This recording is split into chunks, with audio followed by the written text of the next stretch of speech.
Welcome to Move Your Mind. My name's Nick Bracks, and this is a podcast where we have real conversations with real people and give real advice. On today's episode, I want to welcome Alex Emeny. Alex describes himself as an experimental athlete with a deep passion for learning. He loves trying new challenges and really just pushing himself to the limits. So he's done all sorts of extreme events such as Ironman triathlons, 24-hour obstacle course races, multi-day and multi-discipline adventure races. He climbs mountains, he does CrossFit, he really likes to try anything. He's done challenges where he was pushing himself to row 100 kilometers in a single go. He was doing burpee challenges when I met him. He's done 1,000 burpees in one sitting before.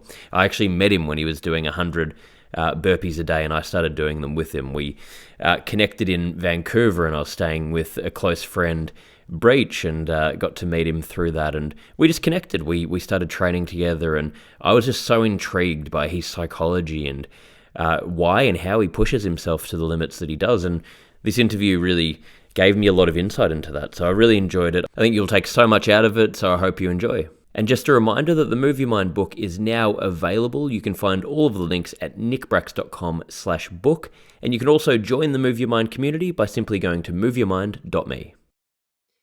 Alex, thank you for coming on my podcast, mate. We've been trying to coordinate this for a while, and it all came about after I met you through a mutual friend, well, through your now housemate, staying with you guys. And yeah, I'm excited to have this chat because you've got a pretty interesting story. You do some pretty crazy things, which I think our listeners will be very interested in. So I'm glad we could make the time. While I'm back in Australia, and you're over in Canada.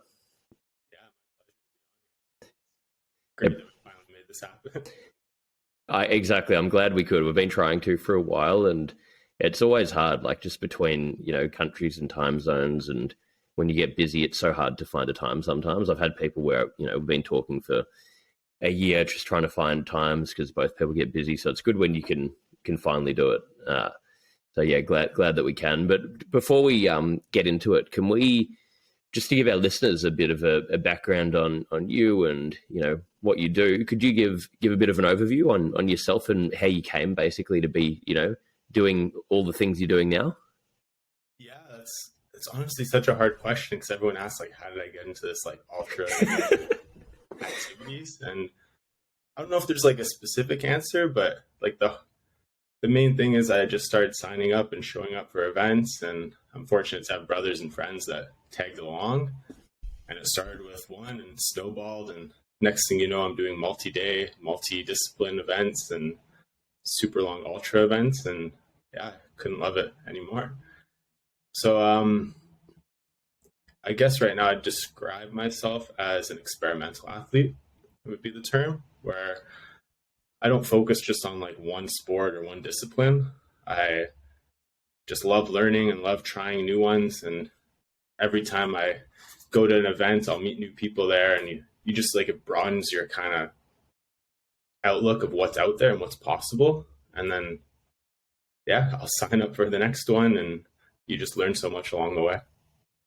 Yeah, which is so cool. So, and I think, like you said, I think it's a good or an interesting way to look at it, where you're saying, experimental athlete, you're wanting to look to, I mean, from what I observed from being around you, it seems to be very much about the personal challenge, the learnings you can take from that, where you can next challenge yourself, which I think is pretty rare as well, because a lot of the time we're sort of attached to more this end goal, or how can we reach the top of whatever pursuit we're doing. We have this very black and white look at things a lot of the time. I think with you, from what I could see, it seems like you've got more of that philosophy of how can I just learn more about life and myself, and you've actually got this just interest and passion in that. Would that be, pretty accurate? Yeah, I think that's you hit the nail on the head there. It's just like that whole kind of mentality of self-discovery through self-discipline. You just kind of push yourself, you learn your limits, and you basically learn like through adversity. So every time like something goes wrong, it's like, how can I improve on this? And like, I guess I'm a huge believer. I love learning, but like the big one is like relearning. So like anytime something goes wrong, I love just like analyzing that and finding out, how can I train better? How can I fuel better? How can I hydrate better? How can I just have a better mental outlook, or just not like stressed about certain situations? And yeah, it's a huge passion, just keep learning about yourself through these challenges. And just, I've had so many doors open through them as well. So like, one, I'm learning about myself, but then the people you meet along the way, the places I've got to visit through doing this, it's literally changed my life. And it's been like one of the best journeys, and it's a continuing journey that I'm still on. Yeah, well, I guess that's the thing. You've traveled all over the world with it. You're doing all of these, you'd be meeting so many different people from all walks of life. And I think it's really interesting what you're saying there about that, how, something goes wrong with it, and then you can look at that or learn from adversity, or learn from, analyze that and work out, okay, what can I change next time? Because that's really an analogy for life as well. Like that's how we learn and grow in life. Like if something doesn't go our way, or, something, we fail at something, or something, happens, that's how we learn, or we go through adversity. We hopefully, if we can learn from it, come out the other side. So it's like you're almost taking into your own hands this ability to, push yourself through that rather than waiting for it to happen, which can then, I'm sure, just help dramatically with all aspects of life. Yeah, it's insight, or just like a term like pain cave training, it's kind of called. Like you put yourself in that pain cave, like where in training or in races where you're just digging deep, or you're in an uncomfortable spot, but you just push through. And like those are like those moments when you really like learn about yourself, or learn like, this isn't my limit, or I can do more. And then like, I heard it a little while ago, but I believe it, like pain creates awareness. It's kind of like a nice little phrase there. And it's when you put yourself in these uncomfortable positions, you're just in a state of awareness or mental clarity, and you just kind of can like hone in on like, this is me right now. This is like what you just get that, like, I don't know, when I'm in the middle of these events, it's like you're going to question why you're doing this sometimes. And then it's like, you get to have those moments with yourself, and it's just, you get to really reflect and connect with yourself deeply. And it's rewarding. And it doesn't matter what level you do it on, if it's like on these huge stages, or it's just like a short race or a short event, like having those moments with yourself to really like, I don't know, connect with yourself it's pretty nice. Yeah, definitely. And I love that. I love that statement, pain creates awareness. I think that's really cool, and applies to so many things in life. And I think we, more than ever now in general, in this day and age, where I think there's a tendency for people to want to try and avoid discomfort at all cost. For sure. And yeah, and it's just that's not going to lead to anything positive. And it's a weird thing when we're striving for all these things we think we want, when really we're sort of, life's not meant to be easy, I guess. Like, it's meant to be difficult. We're meant to go through difficult things. And that's where a lot of the, the learnings and the depth of life comes from. But we just don't have it enough. So I think it's such an important message in general as well, to be able to, I always talk about, like, we should look at discomfort as something that we should, try and put ourselves in, because from that we're going to learn, and that's going to lead to the, the next level of growth. But if we're avoiding that, how can you grow? For sure. Exactly. Like, stress is part of life. And if you can try and turn it into like a positive, instead of just like something that's debilitating or like limiting you. And that comes down to like me, like one of the biggest things I live by is just like mindset, like our kind of like biggest strength or superpower, or whatever you want to call it. Like, our mindset is like literally one of our greatest gifts. And if we can, the whole debate between like fixed and growth mindset, like if you can have that like opening, or just that ability to like change your perspective, and just the open-mindedness to like let your mindset be malleable to things. And like, yeah, that's what's got me through so much. It's just having that perspective that like, you can change your mindset, you can change who you are. You don't have to like typecast yourself. I guess it's like, your world is like an actor. It's like you do one role sometimes you get typecast to like, this is kind of like my niche, this is who I am, but Mm. it doesn't mean you don't have the skills to like do all these other roles and be so much more than just like this one character or one person. So yeah. Yeah. Yeah, it's a good point. And our ego as well can get it. You know, if we have any success, or you just spend enough time doing anything, at some point you're gonna, if you're not conscious of it, you're gonna probably start attaching your identity to that thing, and the ego might get in the way, and then that becomes your comfort zone and your identity, and then it prevents you from challenging yourself to do other things. So it's interesting that we don't really think about that stuff enough, but it really does, make a big difference to just push yourself to do things. And I think no one really ever regrets doing it when you do it, but it's just like getting yourself from, I guess that's a question, what would be, if I'm bringing this back to sort of our listeners and, people wanting to make a change, but maybe not knowing where to begin, they might just be afraid of doing it. What's a good place to start if you're wanting to just do something to challenge yourself, but you just, you don't know how to take that first step? Yeah, that's the hardest question, is like just starting. Like finding a starting point is literally the gateway, the door opener to so many opportunities for yourself. But you're absolutely right. Like the hardest part is knowing where. One could just be signing up for a race, finding a group of friends, or like it doesn't even have to be a race. It could just be like a solo challenge. Like when you just joined me for those burpees we were doing, like it's like a rewarding. Yeah, that's a tough one because it's going to be different. I guess it's a hard thing to, exactly. It's like, it's sort of no one size fits all, isn't it? No, but yeah, exactly. It doesn't even have to be a race or a challenge. It could just be like picking up a new habit. Like we talked a lot about that when you were here, just like the benefit of habits, or like building a routine. It could just be like totally routine or habit. And then like, if you can stick to that and build that momentum, that's just going to like roll over into other aspects of your life. Like I guess a different thing, but like my biggest fitness tip would be kind of to like try and like know what you're training for. It sounds simpler than it is, but a lot of times we don't. Even myself, I get caught up in not knowing what I'm training for in the moment. And it could just be like, I'm training for a base level of fitness. I just want to stay in shape, so I'm just going to stay active.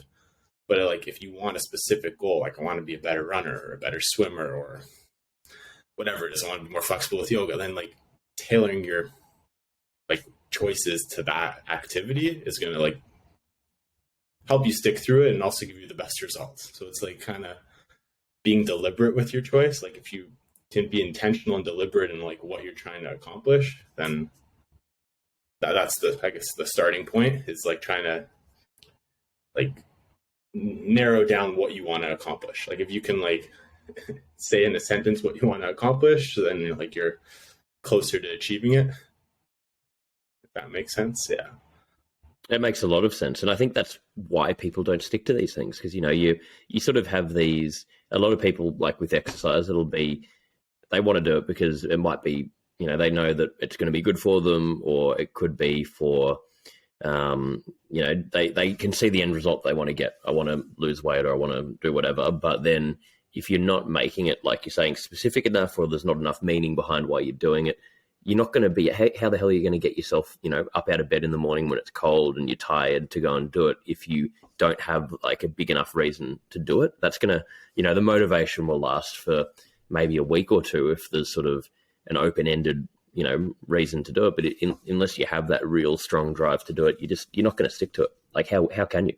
No. And you reminded me of like a saying I used to like love like a while back with the word motivation. It's like, discipline over motivation, and when you have both, special things will happen. So it's like you have to find the way to just be disciplined, like stick through something, because you're not always going to be motivated. You're absolutely right. Like motivation is when it's there, but that's not a constant. That'll come in waves. So if you can stay disciplined, and then when like things align up, like just it'll be rewarding. Discipline's hard because a lot of the times that's a lot of what people struggle with, just like pushing through something, having a bigger purpose to like push through something. And I've struggled with it. It's just, yeah, like trying to find that like kind of reason to make something work like that. Yeah, I guess. Well, it's not fun, you know, like it's like we talked a lot about it, like you alluded to before, you know, with creating habits. It all comes down to, you know, we can have all the best intentions in the world, you can have all the motivation, but then if you don't make it into a habit, you don't make it a discipline, you're not going to get long-term results. And that's not, I guess people don't like to hear that a lot of the time because it's not fun, it's not sexy, it's not exciting. It's and I don't like the reality of it, you know, all the things I'm trying to achieve, like there'll be moments or weeks sometimes of, you know, motivation, things are going well, you're feeling amazing with it. And then there's sometimes months and months where, you know, with my business, with the stuff in the entertainment world, where you just feel like you're just like trying to like knock down this wall that just won't move, and you don't have motivation and you're tired and you don't want to do it. And you just have to keep reverting back to, hang on, what's my end goal here? What are the steps I need to stick to get there? And sometimes you just have to suffer through doing something you don't enjoy. And it's not fun, but I think that's, again, you know, we live in this world where it's like we're all looking on social media and we're seeing like the highlight reel of what everyone's doing. And we're thinking, oh, I just want to have that. I want that right now. I want that exciting thing. It's not really how it works, and you're not going to ever get there if you're not willing. You got to want something. You got to, you know, be commit. You got to want it badly enough to be willing to go through the discomfort to get there.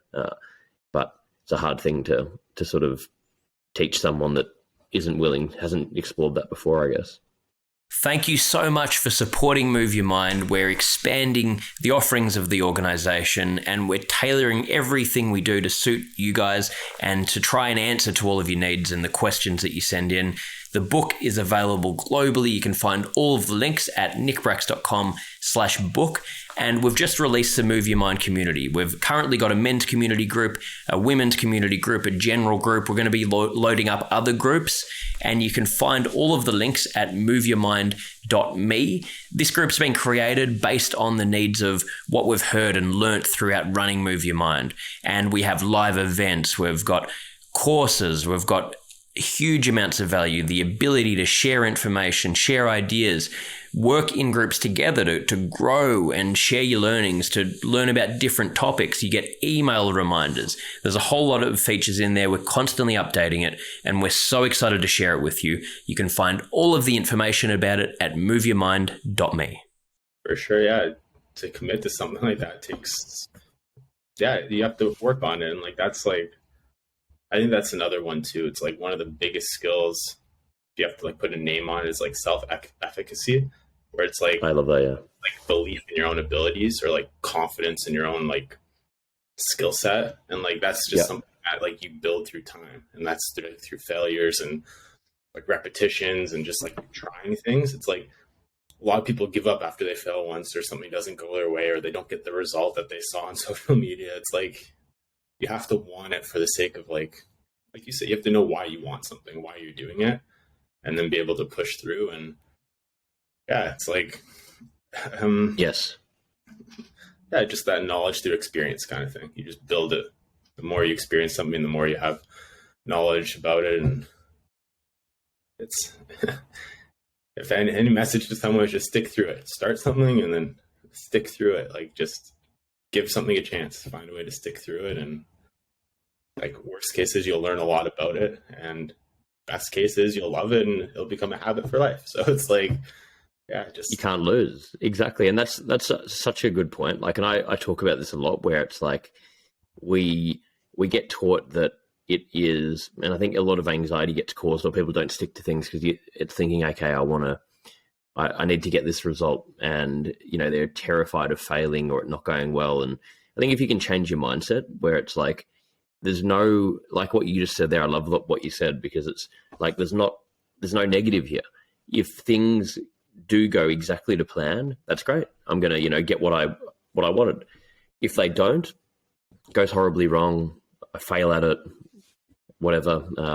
That's actually all. I'm probably going to learn more from that. So it's reframing it, and the word failure, it shouldn't really be failure. It's sort of, I think you should change that to like learning. I mean, if I don't get the desired outcome, I'm going to actually learn a massive lesson. And that's, if I look back on my life, and I think most people, like the moments that have shaped us have been when things didn't go our way, didn't go to plan, they went differently, and how we reacted to that and how we, learn from that, like what you were talking about at the beginning. That's how we grow. That's what we need to happen. It's like a positive thing. So if you can change that mindset, it means then, we're going to be willing to put ourselves out there and challenge ourselves. Yeah, exactly. Like the races I've learned the most from are the ones that went wrong. The ones I made mistakes in, or the ones that just I didn't get the results I wanted in. And those ones just made me hungrier to like not let that happen again. It's like, how can I not make the same mistake twice? How can I be better? And yeah, just for sure. And like you said, another word instead of failure, just like it's feedback. And I read a book a while back where it's like, when you want to become an expert in something, like I'm summarizing way down, but like the main point that a lot of people miss is feedback. And like, well, that can be from other people, or it can be from just like doing things and like failing or like making mistakes. But the quicker you can get feedback, the quicker you can learn and make changes. And again, back to the word relearn, like that's like one of my favorite things is just relearning something. Because when you get more information, now you have to look at it from a different perspective. Like I have more information now on something that like I've been doing in my life. And like now I can relearn this and tailor it towards like my next outcome or next goal. So yeah, just being open-minded is very, very useful.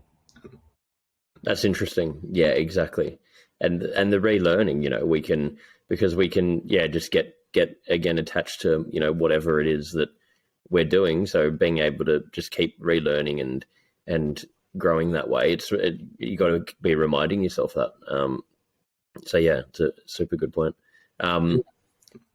For our listeners, like I want to give them a bit more of bit more detail on what some of these extreme events you actually do, and just for anyone listening as well, the way. So when Alex and myself met, I was staying with you and your housemate, Breach, who I used to live in Vancouver, so I've known him for a while, and that's how we met. And we connected pretty quickly because we both sort of come from a training background, and we started going and working out together. And you were doing a challenge where you're doing 100 burpees a day. This is in line with all your other stuff you do, but 100 burpees a day for how long was it? 100 days or? Pushed it to 100 days. Yeah, it was just 100 days. 10 minutes a day, just to like, you're asking why at the time. And it's funny because I didn't know why I was doing it. It was just kind of like one of those things. I'm like, I can do 10 minutes a day to do this. And that challenge actually started on my way back from South Africa. My brother and I did an Ironman down there, and we got quarantined in Amsterdam. So we were in a hotel for 13 days, unfortunately with Omicron, and we were trying to find things to do in this hotel room. So one day we did a marathon walking back and forth in the hotel room. Like, that's insane. I remember you telling me that. did some squat challenges, plank challenges, and then I just started like, okay, I can do 100 burpees each day. It's like 10 days. So I started it for the week, 2 weeks, and then I just continued it when I got home. And next thing you know, when you came out, I was already at like day 40, 50, something like that. So just kept it up. And yeah, you're asking why. And it became like almost like not meditation, but like something like just like a way to ground me each day. Because like I found some days were easy, and then other days I'm like, it's like 11:30 at night, and like I'm trying to get it in because I forgot about doing it all day, and that would like rewire me for the next day. It's okay, like I lost track of time today. How can I be more present and aware of my time for the next day? But yeah, that was one challenge I was doing when I was with you, which was great, and like I loved it. And at the beginning, and I train quite a lot, but I'd never, I guess with burpees, I'd always associated them with being incredibly difficult. And, I'd do maybe sets of 5 or 10 in like a Tabata sort of workout or whatever. But I just had in my mind, I was like, 100, how the hell can you do 100? But then because I'm competitive and you were telling me you did it, I was like, well, fuck this, I'm doing 100 with it. I've got to try and do it. And then it was hard, but then I like, it was great. I loved like the challenge of doing it with you, and it pushed me. And then mentally, when I got to the 100, I was like, great, wow, this is like giving me more confidence to in other things as well, to push myself. And I think that's like one of the cool things from it. You stick to it. And one other thing before we keep going into the other stuff that you do, just that you reminded me, I was like talking about this, which is what you just said, when, you might get to 11 at night and you're about to, you don't want to do it, you're tired, but you have days where it's hard. I think that in life in general, that self-discipline of, if you've said you're going to do something, just sticking to it. And I've noticed this with a lot of, just everything I do in life. Like, there's been periods, even with the podcast when we first launched, where we're missing weeks where we just couldn't get episodes together. And it does something subconsciously in your mind where you miss one. You think, okay, you know what? Maybe in 2 weeks, if something comes up, it's okay to miss another one. And then it falls apart very quick. So I think you've got to train your brain to know, no, it's, I can have some flexibility with how I achieve it, but I can't miss it, because you got to, and that'll start applying to, other pursuits in life, and it makes all the difference. It's like what you talked about before, fronting up, doing it every day, being able to just show up and have that discipline. Yeah, exactly. Like, your brain remembers. You miss things you said you're going to do. It's like, good habits start with yourself. They're not for other people. It's like, you got to stick to those. You say you're going to do something. Exactly. Self-accountability. Like, no, those are huge. I love that. Yeah, that's a good point. Anyway, sorry, going back to, so, I mean, that's how we sort of, met with the burpees. And I remember finding that crazy. You walked a marathon in a tiny hotel room during quarantine. No, sorry, ran the marathon? You ran it in there? We walked back and forth. You can't, walked it. You can jog. Yeah, I was going to say you could, but it's crazy. That's insane. Yeah, I know I've been fortunate to have two brothers that really like push me and keep me like grounded with a lot of these things. Like, it's nice to have people that like want to do the same things as you and just like are as passionate as you about them. So yeah, totally. So what are some examples? I want our listeners to understand how. I'll give a little background of where I started and how I got to that. That'd be great.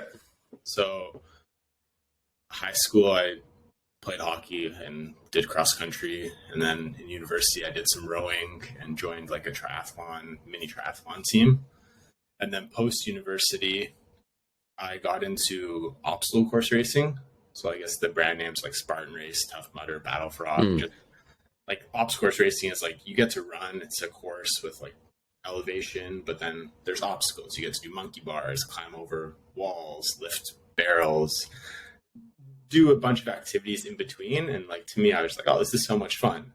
So I did it with my brothers and some friends, and I did really well in a race, and I got invited to like the world championship in the States, and I was like, oh, awesome. So I went there, and the race was a longer, different format, more elevation. I got destroyed, but like that opened the door for me, and that was like such like a pivotal moment for me. I was like, oh, like, wow, like the world is these mountains. I'm from Toronto. It's like flat elevation. I'm living in Vancouver now, but originally from Toronto. So we don't have elevation. We don't have mountains. So like going to a place like Lake Tahoe and seeing all these mountains and doing this crazy course, I had the best time, even though it didn't go the way I wanted. And then from there, I just signed up for more. I did an 8-hour race in Chicago, eventually made my way to Sweden, did a 24-hour obstacle course race. And then in between, I've done like CrossFit and calendar club challenges. So if anyone knows what a calendar club challenge, it's where you take the day of the month and you do that distance. So we did it running, my brother and I, where it's like May 1st, you run 1 kilometer, May 2nd, 2 kilometers, May 10th, 10 kilometers, all the way till May 30th, 30 kilometers. And like, it starts off really easy. And then by the time you get halfway through, you're like, oh, this is why it's a challenge. Like, you're doing it each day. So we pushed through that one. And then I got bold enough where with COVID going on, I did it on an erg, a rowing machine, just as kind of like a throwback to university. Like, that was quite the challenge, like rowing for the whole month, 800 kilometers on an erg. And then I finished with a 100-kilometer row at the end of that, which 8-9 hours on a rower, it's a long time to do. I remember you telling me I remember you telling me about that one. Yeah, it's crazy. It's quite fun, but each one you learn. Like again, like all these kind of challenges, like everything seems so big at first, but then once you put yourself in that perspective, it's like you can do it if you break it up in parts. It's like the whole, I don't know, the saying at one of the races, like, how do you know? And it's like one bite at a time. It's like just like you divide and conquer, you break things up into parts. It's the old strategy with like ultra races where you don't look at the finish line 100 kilometers away. You look at like the next leg or the next section ahead of you. It's like, how can you focus on just the next step? And like, I'm going a little off tangent here, but like, that's like that was what helped me a lot when I got overwhelmed was I was talking with family and like that came up where sometimes you're trying to like tackle this huge event or race, or you just want this goal so badly and it's not working out. And then what helped me was just like the simple saying of like, don't focus on the mountain, but focus on the next step. So it's like, if you can focus on something in that direction, like that, I don't know if it works for everyone. It worked for me, just alleviating that kind of pressure of like having to achieve this result right away and just like taking that next step, focusing on it. And yeah, I think it's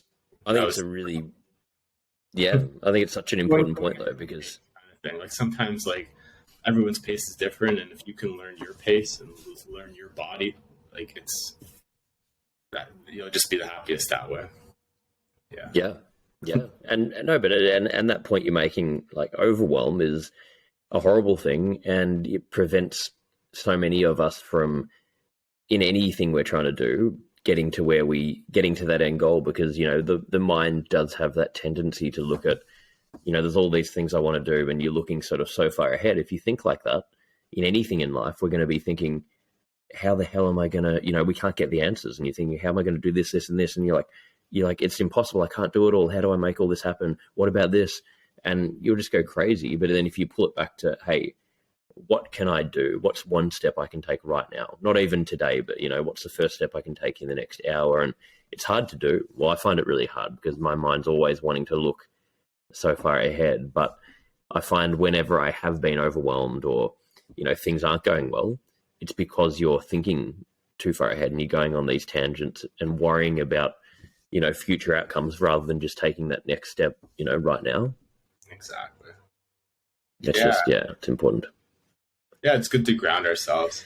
And then, again, with all these challenges, I guess my journey continued I'll get into this story. I've just done a lot of mini challenges along the way. And then after the 24-hour race, we went to New Zealand, and all three of me and my two brothers, I have two brothers, we all did our first Ironman together, which was like a huge milestone. Because like, it's great when you do all these events and challenges, but then like doing it with people that are important to you and like sharing it is like it's like the next level. I think that's a lot of the time. It's like you find what you're passionate about, you accomplish it, and then finding a way to share it with others is like something I've been trying to learn and be better at, because it's just there's people that might never do one or just want to hear your story, and it's like it's just so rewarding on that level. But yeah, we're fortunate enough to do that race with both my brothers, and then I came back and I got into team events. So that's where this like adventure racing came in, and it's like a new sport. I just learned about it like a year and a half ago and love it. And I guess for the people we're talking to right now who might have no idea what that is, like adventure racing is basically it's teams of 4 or 2, but like in my race it was teams of 4, and you do multi-discipline, so multi-sports. So you'll do mountain biking, trekking, sometimes snowshoeing, pack rafting, canoeing, rock climbing, just a wide variety of sports. And you start at a starting line against other teams, and you have to get to a finish line, and you're given maps, no phones, just you have map, compass, and you find checkpoints along the way, and you just race for multi-days. And it's like usually through like a crazy landscape. So this last race we did was in Kelowna, and it went over to Penticton, so like northern BC.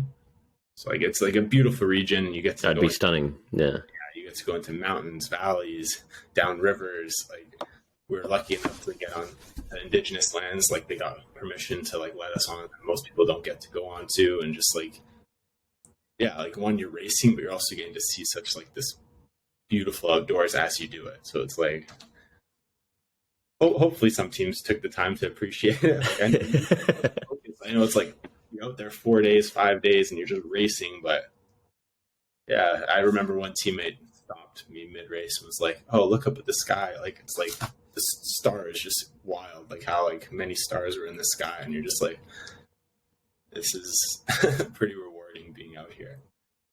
And it's grounding you into, yeah. I'm making it seem all like butterflies and amazing, but a lot of things go wrong in these races too. Like we got flipped in our pack rafts down rapids, and we're like down the river. We broke snowshoes, bikes derailleur broke, flat tires. Like you're just wild animals while you're out there. It's just like there's so many elements at once out there. It's just like, yeah, I mean, it's a lot to navigate. Yeah, it's a lot to go through, but it's honestly so rewarding at the end of the day. It's pretty cool, and there must be so many, things you take away from that. And I guess, yeah, even just being disconnected for 5 days from technology and out in nature, and then, like you're saying, going through it with a group of people and that community sort of aspect of it, and being able to, really problem solve and, go through adversity with other people. That would be, an incredible thing as well.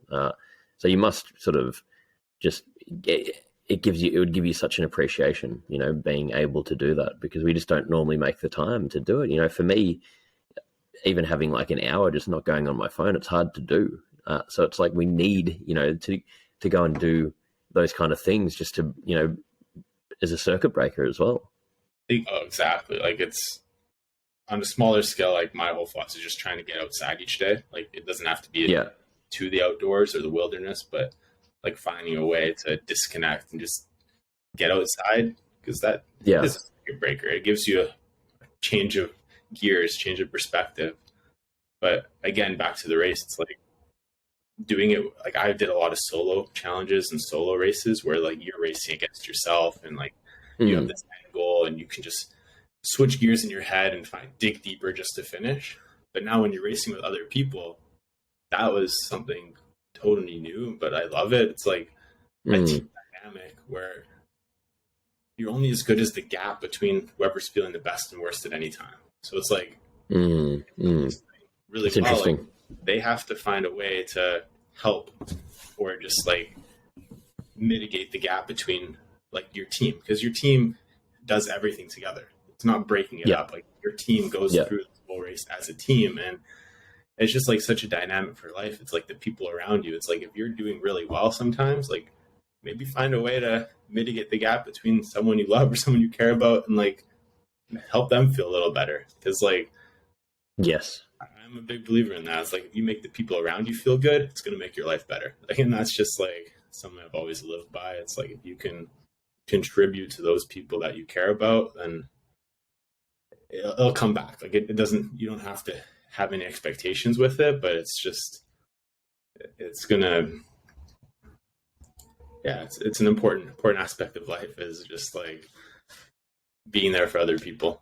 So it's nice to take that in a race and see that element in a race setting where it's like you have to be aware of other people in the race, not just yourself. And especially when you're out there sleep deprived, like we were out there 4 days and we slept under 10 hours as a team. Like you're that's what I was going to ask you, that, because I remember you telling me when you did these, sometimes you're barely sleeping. Like that must be, must be tough. Deprived, but it's like, that's crazy. You're just running on the adrenaline. You're running on like this momentum of just like the thrill of being out there. And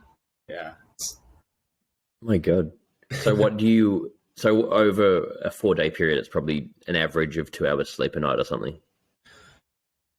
Yeah, roughly. Exactly. It's not as like tailored as that. Like sometimes you'll get like a 2 or 3 hours sleep, and then sometimes it's like 20 or 30 minute rests to just keep going.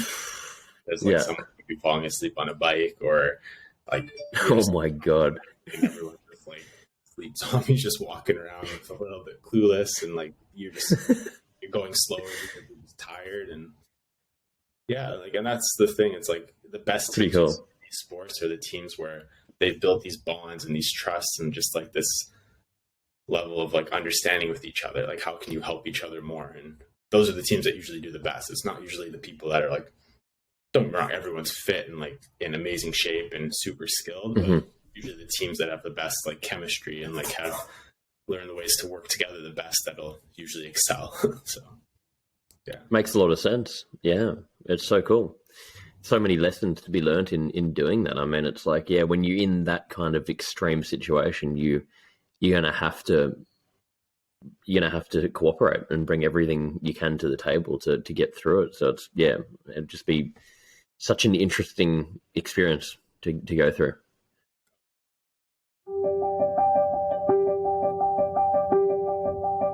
My name's Nick Bracks, and I'm a storyteller who has dedicated my entire adult life to creating positive conversations around mental health. In recent years, discussions around mental health have become less taboo and entered the mainstream vernacular. I've delivered over 1,000 mental health seminars around the globe, including several TED Talks, and I believe we all have a story to tell. In my book, Move Your Mind, I cover my story and stories from people that inspire me, as well as insights from world-leading mental health experts. This book will help you to learn how to recognize mental health issues before they become a problem. Use your personal challenges as motivators, take ownership of your well-being, and create new daily habits that increase happiness and reduce stress. Have you got any challenges coming up at the moment? What's your next one you're looking at doing? yeah, it seems like I always have a calendar of something going on. I'm doing a couple running races, so I'm going to do there's like an ultra. It's called Broken Goat. It's like a multi-day one where you run up a mountain for 2 days, and then I finally get the chance to do. It's called Wilderness Traverse. It's kind of like the adventure race I just did, but it's only 24 hours. Only 24 hours, but like. Just a nice, yeah. Just difficult because you're pushing yourself in a team of 24. But that's like one of the go-to races back in Ontario where I'm from. So it'll be nice to like do one of the races that's kind of like home in a sense. Yeah, totally. Yeah, a couple. Like, kind of just really want to like. I just moved out to Vancouver recently, like full time, just January, and like I love it out here. Like, the mountains and just like the outdoors are just such a part of who I am. So I think I'm going to take some time just to get out there, like maybe not races, but just do it at my own pace and explore some of these like camping or just overnight treks and just kind of explore at my own pace. I think, well, that's the thing. It's like yeah, I lived there for a while and I miss it because it is. It's like unbelievable. British Columbia, like how it's never ending. You know, you've got so many things to explore. You just can't see it all. And it's just like one of the most beautiful parts of the world. It's crazy. It's like such a great lifestyle for what you're doing and for anything outdoors and just having that access. It's amazing. Yeah. No, there's a couple other challenges I want to do as well. Like, I definitely see myself doing another one of these adventure races.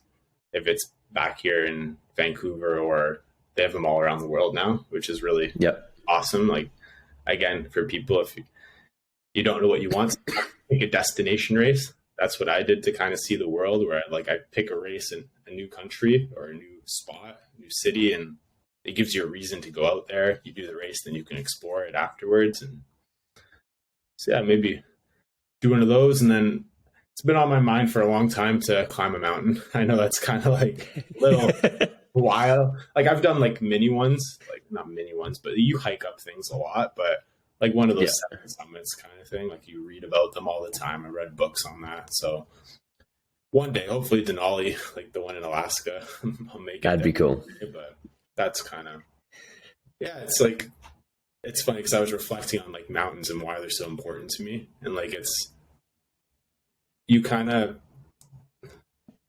I talks about like love. Like, when you love something, it becomes part of who you are.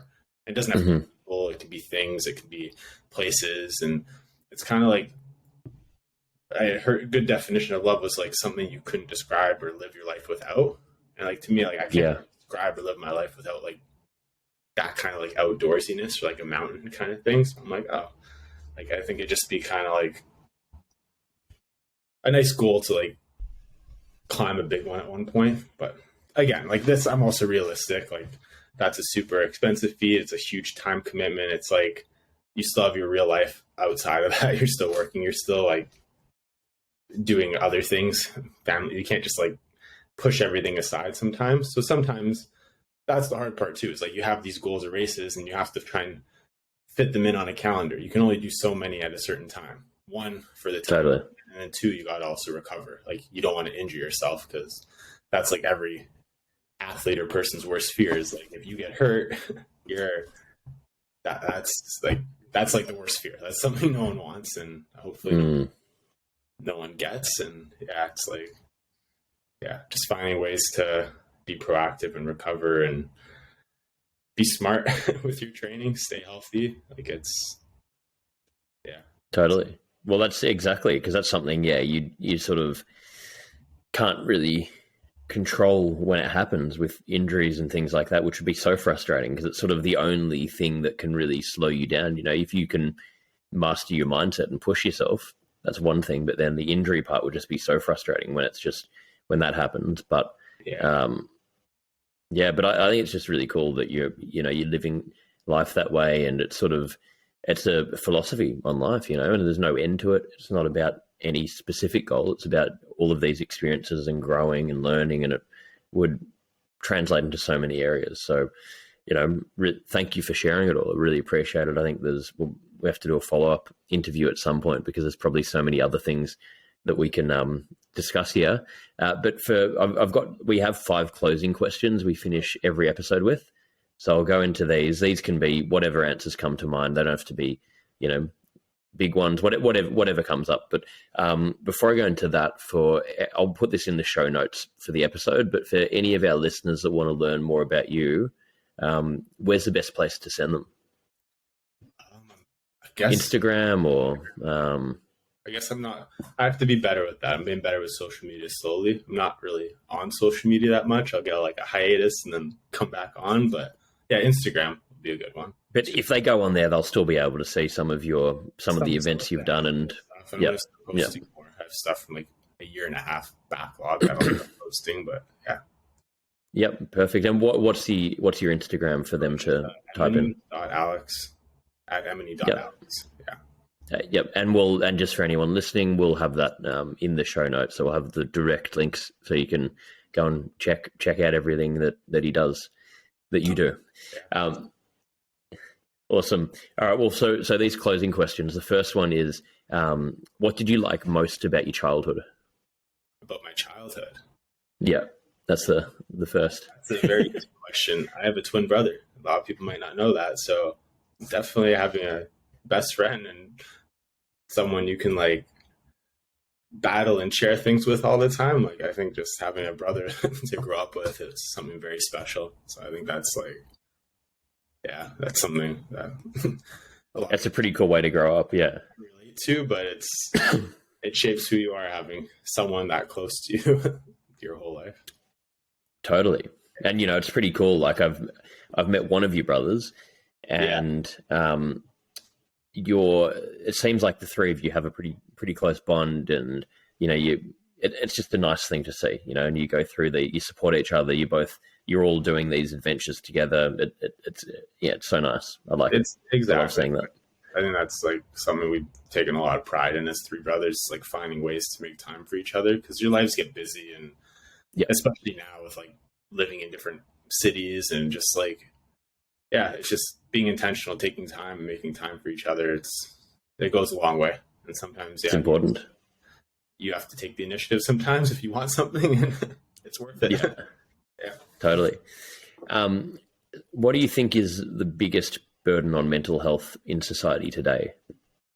The biggest burden on mental health, I think it's not talked about enough. Like it's, I guess back to like my mountain analogy, it's like, the big reason I love going up like mountains, it's like, it's such a physical feat. You can see them, you can climb them, but then like every person has like a personal mountain that you're battling. You're kind of like, we have these personal challenges and mountains inside us that we're just like battling. And sometimes like no one can see it. Like Totally.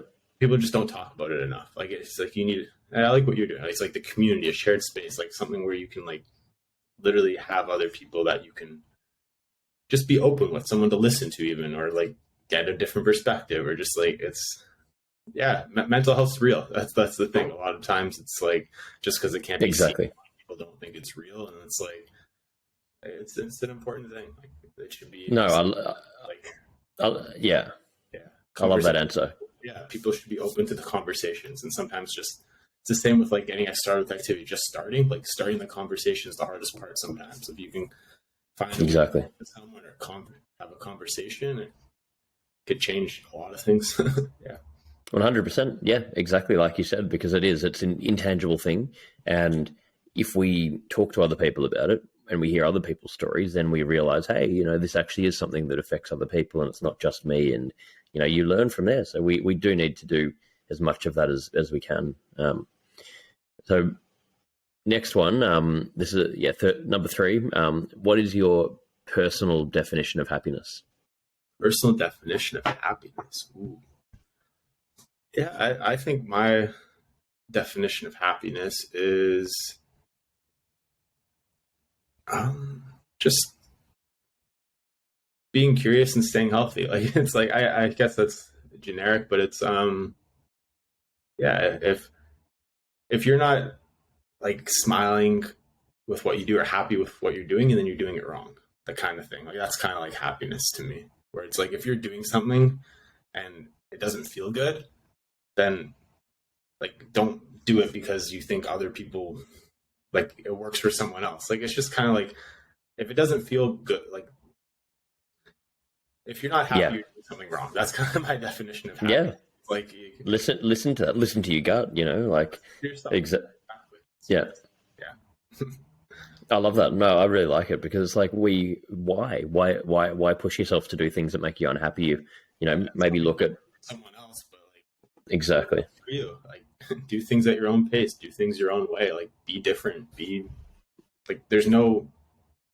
I don't know, we follow these molds that you see, like the social media traps, and just kind of like, yeah, it's great to have role models. I think it's awesome. Like social media can be such a beneficial thing. Like you learn so much from people. There's so much information online to learn, but it's also like do it your way. And yeah, if you're not happy the way it's going on, then you're doing something. Change something. Be open to change. Exactly. So 2 more here. What are you most afraid of? What am I most afraid of? For the longest time, it was failure. Like I definitely was antsy about like, you always wanted to keep this image of like perfect, and like it's hard to be open about that. But yeah, I think just not reaching goals, I guess. Yeah. Like setting the bar not too high but too low. I think that's the thing I'm most afraid of. It's like sometimes we think, I set the bar high and I might not get there. For me, it's like you're afraid that sometimes you set the bar too low. Like you don't put yourself in those uncomfortable positions. You don't like push yourself past where like you think you could be, because if you don't push the boundary, then you never know how like much I can do, kind of thing. So yeah, I think it's just like I'm afraid of setting the bar too low sometimes. So it's kind of like, I think I share that with you. Yeah, I like that. So final one, what are you most proud of? What am I most proud of? Yeah, I think it's just like family. Like at the end of the day, all these races and family and friends, it's like at the end of the day, you do all these accomplishments and you visit all these places and build these stories, but at the end of the day, they're stories, and it's who you can share them with, like who you made these memories with and who you can share these stories with. So I think, I'm proud that like, especially the relationship I have with my 2 brothers, like that's something I think is something I cherish a lot. Like I don't take it for granted at all. And hopefully keep that the rest of my life and keep growing that. Yeah. Well, I think that's a nice message to finish up on. So, once again, mate, thank you. I'm so glad we got to do this finally. Hopefully we can do another one at some point. But Thank you for sharing it all. And it's pretty cool. And I think a lot of our listeners will take a lot out of what you've talked about today. So, yeah, keep doing what you're doing. And thanks for making the time. Yeah, thanks for having me on, and look forward to meeting up again. If it's here, it's for sure. Like wherever it is, we'll meet up again. Exactly. We need to get you over to Australia, mate. Soon. Yeah. Exactly. Appreciate it. Thanks to Alex Emeny for joining me today for Move Your Mind. And just another reminder that the Move Your Mind book is now available. You can find all of the links at nickbracks.com/book, and you can join the Move Your Mind community by going to moveyourmind.me.